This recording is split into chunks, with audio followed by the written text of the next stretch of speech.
In Avengers Endgame, the heroes go back in time to collect the Infinity Stones, but during their mission, something unexpected happens. Nebula from the future unintentionally connects with her past self, like two devices sharing the same cloud. Past Nebula accesses her future memories, and that alerts 2014 Thanos. He learns the Avengers' entire plan. As a result, Thanos jumps forward to 2023, leading to the final battle, and his death at Tony Stark's hands. But here's the twist. When 2014 Thanos leaves his own timeline and dies in the future, he no longer exists in his original timeline.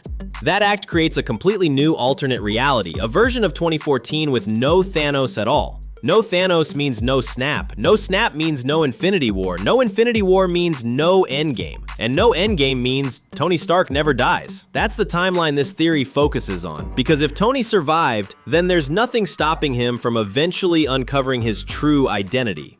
According to the theory, Tony Stark was never really Tony Stark. Instead, he was Victor Von Doom from start, reprogrammed into a new identity. Let me explain. When the rumor of RDJ returning as Doctor Doom first broke out, the Russo brothers said he's the only actor who could truly bring Doom to life in the MCU. RDJ himself teased the phrase, "New mask, same task." That line might have seemed like marketing hype, but it meant more. New mask. Same task. What if the Tony Stark we've been watching all these years wasn't the real Tony, but he's Victor, adopted by Howard and Maria Stark after his reality was pruned by He Who Remains? Think about it. And if you don't know what happens between He Who Remains and Tony, I already make video on it. You also check it out through the button. Now back to topic. The MCU has never shown any proof that Tony was Howard's biological son. We've seen adult Tony with his parents in flashbacks, but never any childhood photos, memories, or scenes with him as a baby. There's a gap, a mystery. According to the theory, Maria Stark was pregnant, but there was a complication. The child didn't survive, but Howard Stark needed someone to inherit the Stark legacy, so he adopted Victor Von Doom, rebranded him as Tony Stark, and raised him as a hero. Now comes a huge question. Why didn't Doctor Strange warn anyone about Tony's fate? During the Endgame battle, Strange saw over 14 million possible outcomes. In all of them, Tony is the one who sacrifices himself, but logically, there were other options. Hulk or Captain Marvel could have done the snap, so why didn't Strange say anything? This theory offers an answer, because in the alternate timeline where Tony survives, he becomes something far more dangerous than Thanos. He becomes Doctor Doom. Strange had already seen that possibility. He knew the only way to stop Doom from rising was to make sure Tony died in this timeline. Otherwise, why would he let him die? Especially when he was the one who gave Thanos the Time Stone to save his life. Just think about it yourself. Strange wanted Tony to be the one to snap and sacrifice himself so that in the future, he wouldn't discover his true identity. So in this alternate 2014 timeline, Thanos never returns. There's no Endgame, no one snaps, no one dies, and Tony, still alive, has no major battles to fight. Over time, his genius leads him to uncover hidden truths. Maybe Kang's manipulations, maybe Strange's choices, maybe even his own adoption. With no one left to stop him, not Cap, not Strange, not even Thanos, Tony Stark embraces his real identity, Victor Von Doom.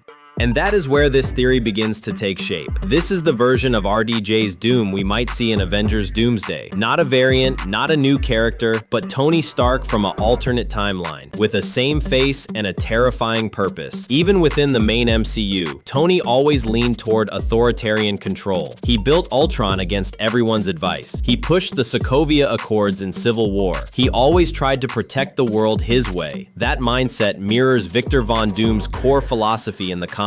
A man who believes only he has the vision and will to save the world, even if it means ruling over it. Tony and Doom are two sides of the same mind. This theory suggests they're not just similar, they're the same person. They have no longers on the same thing and Solos and Recordty students. This idea also ties directly to Loki's journey. In Endgame, Loki escapes with the Tesseract in 2012, creating another branch in time. That alternate version eventually becomes the God of Stories, a multiversal guardian. So if Loki could transform into something greater through a new timeline, why not Tony? Why not Doom? This series was a great facing rage. Loki became the multiverse's protector. Tony, now Doom, becomes its destroyer. At same time sets, opposites born from the same event. Two cosmic forces shaped by Endgame's event. But if you think that Fantastic Four director Matt Shakman confirmed that RDJ's Doom is from Earth 828, sure, cool. But even then, this theory still stands. What if Marvel's going to confuse us again, just like they've done before? Remember when you first saw the Thunderbolts post-credit scene? You spotted the Fantastic Four ship and immediately thought, oh, these are the Fantastic Four from Earth 828 who've somehow arrived in Earth 616, right? That's exactly what most people assumed. But later we found out that ship wasn't from the 828 universe. It's completely different. The ship we saw actually came from a different version of the Fantastic Four altogether, one whose tech and design were totally separate from the Earth 828 team. So clearly that post-credit scene was just a misdirection, a clever trick to throw us off. What if I want to say where these two move in same thing? Now apply the same logic here. You're thinking, oh, RDJ's Doom must be from Earth 828 because we got a glimpse of Latveria in that movie, right? But what if that Latveria tease is also just a diversion? They want us to believe Doom is from Latveria in 828, but what if he actually shows up from some other universe entirely? Even why they do a C must have be ended it. What if you think that don't people also do a C must have be ended it? Or maybe we'll get to see more than one Doom, one from 828 and another from 616, and the 616 version could be the one who actually connects with Tony Stark's death. Think about that. Endgame way. People thought Endgame was the conclusion of the MCU's biggest arc, but what if it was the beginning of something much bigger? The Endgame created the alternate timeline that may have birthed Doom. It set Loki on the path to becoming the guardian of the multiverse, and it might have secretly laid the foundation for Secret Wars and Doomsday. If this theory holds true, Marvel has already been setting up Doctor Doom